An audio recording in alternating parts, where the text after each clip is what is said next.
మనందరం కలిసికట్టుగా పనిచేసి మన మీద ఎంతో విశ్వాసంతోనే అవకాశం ఇచ్చిన ప్రజలకు ఇంకా మెరుగైన సేవల్ని అందించాలని నేను భావిస్తున్నా.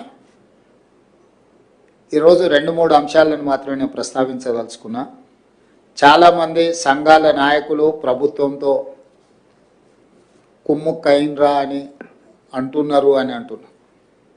మనమందరం ఒక కుటుంబంలో కుమ్ముక్కులు ఏముంటాయి? మేము ఏం హామీలు ఇచ్చినా, ఏం పథకాలు తీసుకొచ్చినా, ప్రజలకి ఏ మేలు జరగాలన్నా, ఏ మేలు చెయ్యాలన్నా నిర్ణయాలు మేము చేస్తే అమలు చేసేది మీరు వేరు, మేము వేరు కాదు. మనందరం కలిస్తేనే తెలంగాణ ప్రభుత్వం. కాబట్టి సరిపోనోళ్ళు, కుటుంబ సభ్యులందరూ ఉమ్మడి కుటుంబంలో కలిసి ఉంటే అసూయ పడేవాళ్ళు, కడుపులో విషం ఉండేవాళ్ళు, వాళ్ళ కళ్ళల్లో ఒక రకమైన ద్వేషాన్ని నింపుకొని మన వైపు చూసేవాళ్ళు ఎప్పుడూ ఉంటారు.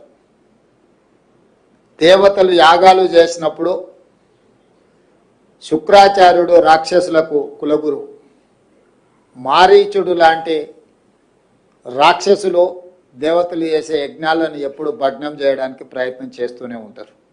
అట్లనే ఈరోజు కూడా ఒక శుక్రాచార్యుడు ఫామ్ హౌస్లో ఉండి మారీచుడు ఇలాంటి రాక్షసులు అసెంబ్లీకి వచ్చి దేవతలు చేసే యాగాలను యజ్ఞాలను భగ్నం చేయడానికి ప్రయత్నం చేస్తూనే ఉంటారు. అది పురాణాల నుంచి ఈరోజు ప్రజాస్వామ్యం వరకు మనం కళ్ళతో చూస్తున్నాం. కాబట్టి అలాంటి వాళ్ళ గురించి మనము వాళ్ళ మాటలు, వాళ్ళ చేతల్ని మనం అర్థం చేసుకొని సమయస్ఫూర్తితోని ముందుకు వెళ్ళాలని నా సూచన కుటుంబ సభ్యులుగా. అదేవిధంగా సమస్యలు పేరుకపోయినాయి. తెలంగాణ రాష్ట్రం వస్తే మన సమస్యలకు శాశ్వత పరిష్కారం దొరుకుతుందని అనుకున్నాం. కానీ ఆ సమస్యలు మరింతగా పేరుకపోయి జటిలంగా మారింది. 58 సంవత్సరాల నుంచి 61 సంవత్సరాలకు ఉద్యోగ రిటైర్మెంట్ వయసును పెంచడం వల్ల ఆ 61 సంవత్సరాలు మనం అధికారంలోకి వచ్చిన తర్వాత రిటైర్మెంటు ఉద్యోగస్తుల ఎక్కువగా పెరిగిపోయింది. రిటైర్మెంట్ బెనిఫిట్స్ గత ప్రభుత్వం చెల్లించకుండా 11,000 పైగా కోట్ల రూపాయల భారాన్ని మా మీద ఇచ్చిపోయారు.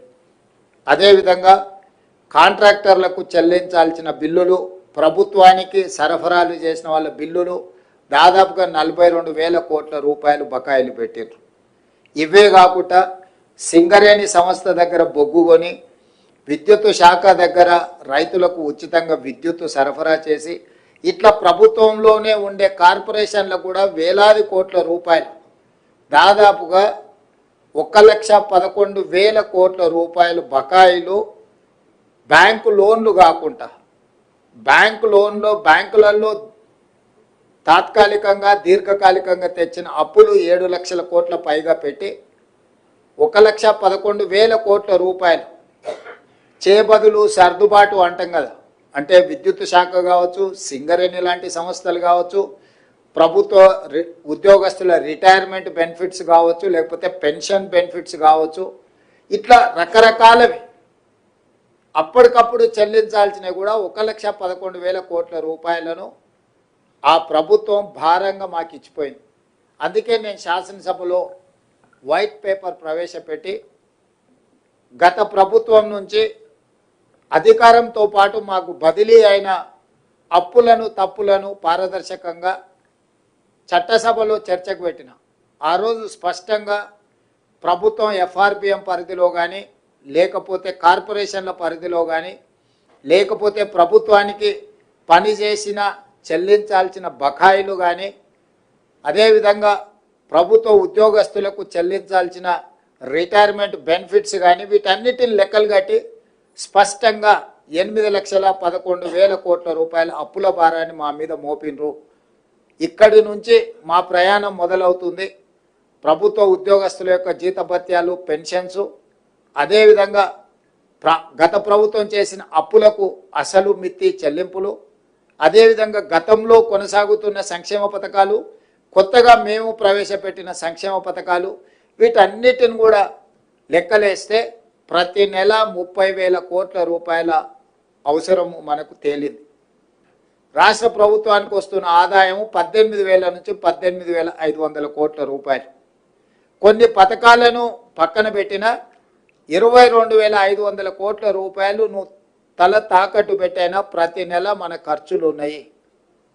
ఇందులో పెద్ద రాకెట్ సైన్స్ ఏం లేదు. ఒక ప్రభుత్వ ఉద్యోగి తను నెల మొత్తం కష్టపడితే వచ్చే జీతాన్ని కుటుంబాన్ని నడపడానికి ఏ విధంగా అయితే ఇంటి కిరాయితో పాటు పిల్లల చదువులు, వైద్యానికి, లేకపోతే పాల బిల్లు, నల్ల బిల్లు, కరెంటు బిల్లు, ఇంటి అద్దె, ఇట్లా ఏ విధంగా అయితే విడగొట్టుకొని మొదటి తారీఖు నాడు జీతం వస్తే పాల వాళ్ళకి ఎంత ఇవ్వాలి, నీళ్ళ వాళ్ళకి ఎంత ఇవ్వాలి, పిల్లల ఫీజులు ఎన్ని కట్టాలి, లేకపోతే ఇంట్లో పెద్దలు ఉంటే వైద్యానికి ఎంత ఇవ్వాలి, మందులు ఎంత కొనుక్కోవాలి, ఇవన్నీ వాను పండుగ వచ్చినప్పుడు ఇంటికి ఆడపిల్ల వస్తే చీర ఎట్లా పెట్టాలి, సారి ఎట్లా పెట్టాలని ఎట్లా లెక్కలు వేసుకొని ఒక సగటు మధ్యతరగతి ప్రభుత్వ ఉద్యోగి సంసారాన్ని ఏ విధంగా గౌరవంగా గుంభనంగా నడపడానికి కష్టం ఉన్న పంటి బిగువన కష్టాన్ని దిగమింగుకొని అందరి ముందు సంతోషంగా ఉన్నట్టుగానే మళ్ళీ పండుగలు ఇవి వచ్చినప్పుడు కుటుంబంలో అదనంగా ఏదైనా పిల్లలు ఎదుగొస్తే ఆడపిల్లల పెళ్లి చేయాల్సి వస్తే ఏ రకంగా మనం సంసారాన్ని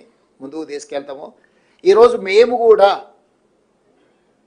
ఎన్నో గత ప్రభుత్వం నుంచి వారసత్వంగా వచ్చిన అప్పులను తప్పులను కప్పిపుచ్చుకుంటూ ప్రతిసారి మేము దివాలా తీసినామని చెప్పుకుంటూ వెళ్తే ఇంకా నమ్మేవాడు కూడా నమ్మని పరిస్థితి వస్తుందని చెప్పి ఒక రకంగా కూడా తీసుకొని ముందుకు వెళ్తున్నాం. ఈ 2 సంవత్సరాలు మీకు కొంత ఇబ్బంది అయినా, గతంలో రావాల్సిన బకాయిలు రాకపోయినా అవి డిఏ రూపంలో కావచ్చు, రిటైర్మెంట్ బెనిఫిట్స్ కావచ్చు, లేకపోతే మీరు దాచిపెట్టుకున్న మీ సొంతం మీ జీతంలో మీరు కటింగ్స్ ద్వారా దాచిపెట్టుకునే కూడా మీరు అడిగితే సమయానికి రాకపోవడం, ఎన్నో సమస్యలు.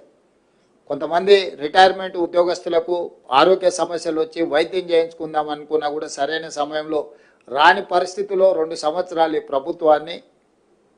ప్రభుత్వంలో ఉండే సమస్యల్ని మనందరం కూడా కలిసికట్టుగా ఎదుర్కొని ఈరోజు ఈ ప్రభుత్వాన్ని నడిపించడం ద్వారా సమాజంలో తెలంగాణ ప్రభుత్వానికి గౌరవం నిలబడ్డది. దానికి ప్రధానమైన కారణం ప్రభుత్వ ఉద్యోగస్తులే. మేమందరం కలిస్తే ఎంతమంది? 119 మంది ఎమ్మెల్యేలు, 17 మంది ఎంపీలు, 40 మంది ఎమ్మెల్సీలు. ఇంతే కదా మేము అందరం కలిసి ఉద్యోగస్తులము. ఎంత అయినరు? 200 కూడా కాలే.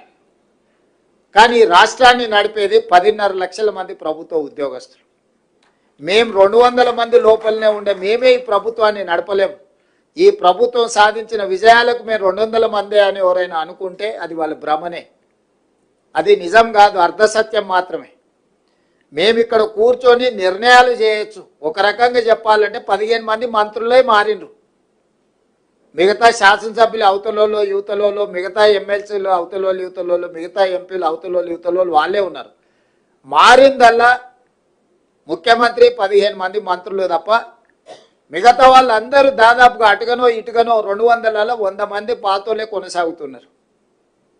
మమ్మల్ని వదిలేస్తే 10 లక్షలు గతంలో ఉన్న ప్రభుత్వ ఉద్యోగస్తులు మీరే.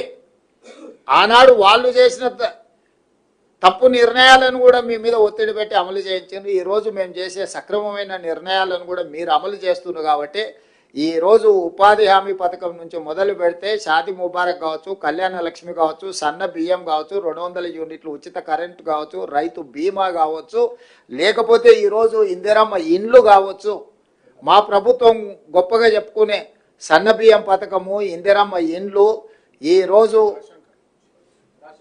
రేషన్ కార్డులు, ఈరోజు లక్షలాది రేషన్ కార్డుల విషయంలో కావచ్చు, 200 యూనిట్ల విద్యుత్తు కావచ్చు గృహాలకి